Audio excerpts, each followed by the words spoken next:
শেষ নেই। ইরান হতে পারলাম না, ইরানটা অন্য কিছু আমি বলতেছি না। ইরান কি তার দেশের সার্বভৌমত্ব রক্ষা করার জন্য জীবনের শেষ দিন পর্যন্ত তারা যুদ্ধ করে দেয়। এটা ধরেন একটা জাহাজ 1 লক্ষ মেট্রিক টন তেল আনবে। আমার বাঘাবাড়িতে মোটের উপর 7 থেকে 8 হাজার মেট্রিক টন তেল রাখার জায়গা আছে।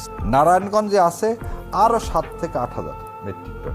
টোটাল কত মেট্রিক টন তেল রাখার জায়গা আছে? 16,000 মেট্রিক টন। আর এই জাহাজে আছে কত?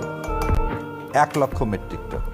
এই 16,000 মেট্রিক টন তেল আপনি আবার নিয়ে যাবেন কিভাবে? এই সাগরে এই জাহাজটা চিটাং পোর্টেও আসতে পারবে না, থাকবে কোথায়? কুতুব দিয়ে অ্যাঙ্করে। আমরা বলছিলাম যে এটাকে আমরা পাইপলাইন দিয়ে, কি দিয়ে? পাইপলাইন দিয়ে আমরা চিটাং পোর্ট পর্যন্ত কানেক্ট করি। দাদারা বললেন, আরে এখানে টাকা খরচ করবা কেন, আমি তো আছি, আমি তোকে পাইপলাইন দিয়ে দিচ্ছি। কি পাইপলাইন?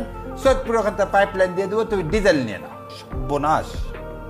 আজকে আমার জাহাজ আছে, এই জাহাজটা দেখেন কিরকম প্রতিদিন, এর আগে ছিল 500 বা 5,000 ইউএসডি প্রতিদিন, মানে দাঁড়ায় থাকলে একটা জাহাজকে দিতে হতো, সেটা এখন চলে গেছে 1 লক্ষ ইউএসডি। তাহলে আমি যে 2 টাকায় যে তেল নিয়ে আসতাম, এখন সে তেল নিয়ে আসতে লাগতেছে 200 টাকা।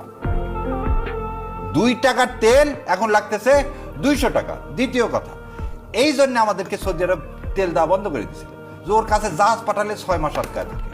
কারণ তো ওর ওই জাহাজ যে 3 দিনে, যেখানে আপনি নর্থ কোরিয়া চায়নাতে একটা জাহাজ খালি হতে লাগে 3 দিন, আমার এখানে লাগে 4 মাস। তাহলে 4 মাস জাহাজটা বন্ধ। আচ্ছা।